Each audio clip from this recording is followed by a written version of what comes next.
The system of debt and slavery. How to eradicate poverty from your life.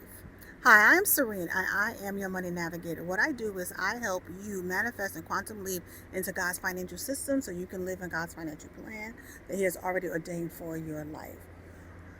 So, I'm doing a series called Eradicating Poverty, and I'm starting with the spiritual aspect. Now, I've already talked about the system of and the principality of Babylon. We're going to talk about the principality of Egypt that's associated with debt and slavery. So, in the book of Exodus, first chapter, we find that Israel has grown way proportion, and the pharaohs of Egypt are a little pissed off about it. So what they do is they create a system of debt and slavery with the Egyptian.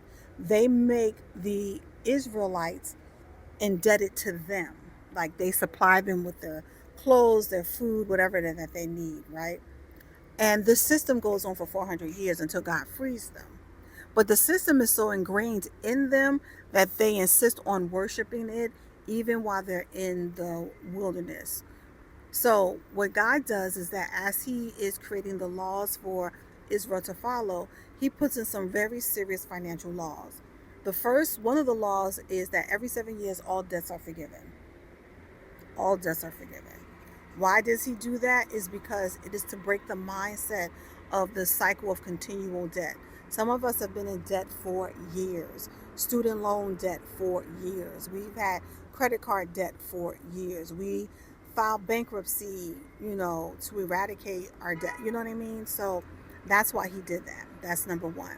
Then we have the Jubilee year, and that's 7 times 7, so that's 49 years. So every 49 years, what God did was He mandated that everything be restored back, meaning that you got a clean slate.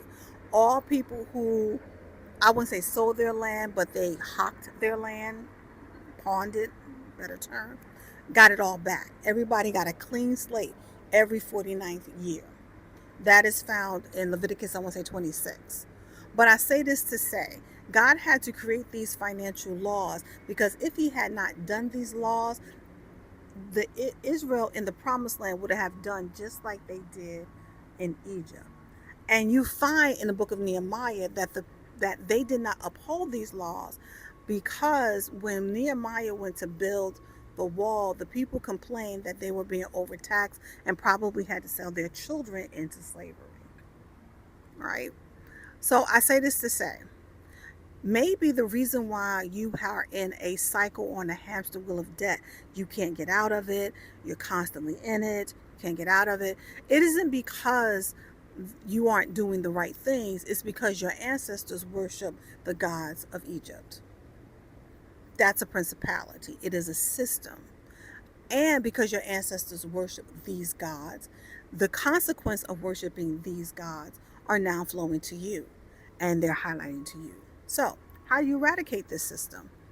First, you go to Holy Spirit and you ask them, hey, did my ancestors worship the gods of Egypt? Did they worship the sun god? Did they worship the god of the underworld? Did they worship this god or that god, the frog god or whatever god they got? The fertility god. Did my ancestors worship that? And you wait for the Holy Spirit to respond. Now, once the Holy Spirit responds and tells you, yes, they did, you go through the process of renouncing, asking God to forgive you on behalf of your ancestors. Renounce your worship of them. Renounce your exchange of them. What did they give you in exchange and give it back and things like that? You know what I'm saying? Then after you do that, you ask God to forgive you, you renounce and you replace. And a good book for that is Paul Cox. He has a book called Generational Prayers. And in that book, he lists all the Egyptian gods and how you can to renounce all the worship of all the Egyptian gods. Also, you can find parts of that prayer in my How to Break Your Covenant with Mammon. I talk about Babylon, I talk about Egypt, and how to break those covenants. And if you're really feeling bold and leapy and want to leap, jump, you may want to ask God to pull that system up out of your bloodline. I'll say that again. You may want to ask God to pull that entire system out of your bloodline. That's called deliverance, bloodline deliverance.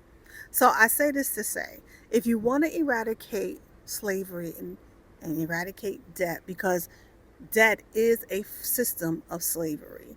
It keeps you in a cycle over and over again.